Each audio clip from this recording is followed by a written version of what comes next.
Proyek Strategis Nasional atau PSN PIK 2 kembali menjadi sorotan publik usai Majelis Ulama Indonesia atau MUI meminta pemerintah untuk membatalkan proyek tersebut. Namun pihak manajemen PIK menegaskan PSN dan PIK 2 adalah dua hal yang berbeda dan menyangkal tuduhan-tuduhan yang dilayangkan terkait proyek ini. Proyek Strategis Nasional atau PSN PIK 2 kembali menjadi sorotan publik usai Majelis Ulama Indonesia atau MUI meminta pemerintah untuk membatalkan proyek tersebut. Pada konferensi pers yang digelar di PIK Minggu siang, perwakilan dari manajemen PIK, Tony, menjelaskan PSN yang ada di PIK 2 adalah proyek yang berorientasi investasi swasta dengan total nilai investasi mencapai 39,7 triliun rupiah. Proyek ini tidak menggunakan dana APBN sedikit pun dan murni berasal dari investasi pihak swasta. Tony juga menyebutkan lahan yang digunakan untuk PSN merupakan milik negara dan bukan tanah warga. Sehingga pembangunan ini dipastikan tidak melibatkan penggusuran warga sekitar. PSN PIK 2 ini tidak menggusur warga. Kenapa tidak menggusur warga? Jadi lokasi di luar proyek PIK 2 yang real estate tadi, yang dijadikan PSN tadi yang 1.800 hektar itu adalah lahan milik negara. Jadi bukan lahan milik warga sekitar, sehingga dipastikan bahwa proses pembangunan PSN PIK 2 ini tidak sedikit pun menggusur tanah warga.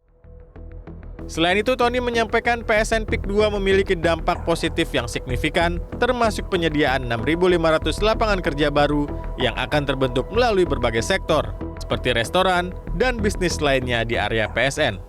Pertama, terhadap penambahan tenaga kerja. Kita lihat bahwa sekarang kondisi di mana-mana ada pemutusan hubungan kerja, dan PSN ini justru menambah.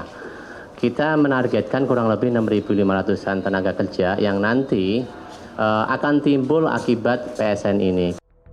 Terkait desakan MUI untuk membatalkan PSN di PIK 2, Ketua Umum Barisan Kesatria Nusantara atau BKN, Rofi'i Mukhlis menegaskan keputusan tersebut sebaiknya melalui proses tabayun terlebih dahulu. Ia juga mengingatkan bahwa penetapan PSN di PIK 2 berdasarkan keputusan pemerintah, termasuk peran Wakil Presiden saat itu, Ma'ruf Amin yang merupakan mantan Ketua Umum MUI.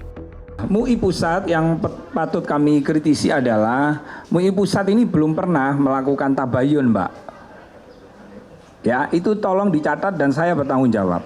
MUI Pusat tidak pernah melakukan tabayun ketika beliau-beliau memutuskan dalam Rakernasnya untuk membatalkan PSN PIK kepada pemerintah, minta dibatalkan. Padahal PSN PIK ini bukan kemauan dari PIK, tapi berdasarkan Perpres Presiden dan Wakil Presiden saat itu Kiai Ma'ruf Amin. Beliau juga mantan Ketua Umum MUI gitu loh.